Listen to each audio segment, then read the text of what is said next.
السلام عليكم ورحمة الله وبركاته. كسو دو شو touch مرور بحني قاعد سننا لايك شير ناسيسان سبسكرايب ناسيتان شو touch ميديا وسواح ونحسن. السلام عليكم ورحمة الله وبركاته. ساكا وحان تسيا لابتوب oo shaqeynayo bidca RAM sida ku arki doontiin dhiina wax walba waxaan u tusaan dhiina gacmihiina waa isu soo taabsi waa u jeedin computerka in RAM lahayn RAM gudkiisa uu ka maqan yahay gudkan slot RAM-ka uu ka banaan yahay midkan uu lahayn waa u jeedaa cajir kundhoga ay ku socdo kundhoga hadda waa kaasa kundhoga ay ku socdo u jeedaa inuu shaqeynayo hadiska ayaa laga jeegareynayaa siisa kale okay xaaladiisa kale okay waaye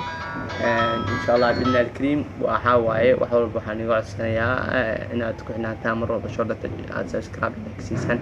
لابتوبكم ولا لابتوب يقدر يقدم به كسعود عالمك سومالي أيو سوق جاري وحنا اشتغلنا يا مدة ساعة بالوحكاية أيو صوص هاري موديل كيسا واحد بالكلمة أيو شغلنا يا وهذا بالاحتمال ما سكمرتين سومالي وي مادين الحمد لله إلى ويودس نسيه إن سومالي وحياة عالم كسب حي مكانه oo teknolojiyada ku xidhno mar walba soo dhatay siyaadanta ana u heshaan waxa ugu dambeeyay update-ka ee dhanka IT-ga ama teknolojiyada caalamka oo hadda laga isticmaalo waa u jeedin computer wax walba mar walba waxa arkaysan wax la soo bedelay mar dhow waxa arkaysan insha Allah hadiska inkastoo hore oo aragteen in ka badan hadiska aan computer aan lahayn hadiska oo aragteen haddana waxa arkaysan computer aan lahayn RAM insha Allah binad kareem waxaan iga codsanayaa ama asxaabteeda inta daawanaysa inta kala baxqaasina inay la sii wadaagaan dadka kale ee u baahan in information laga siiyo computer bila RAM ma shaqeyn kara uu shaqeyn kara sabab uu shaqeey waaye computerkan RAM-kiisa waxa uu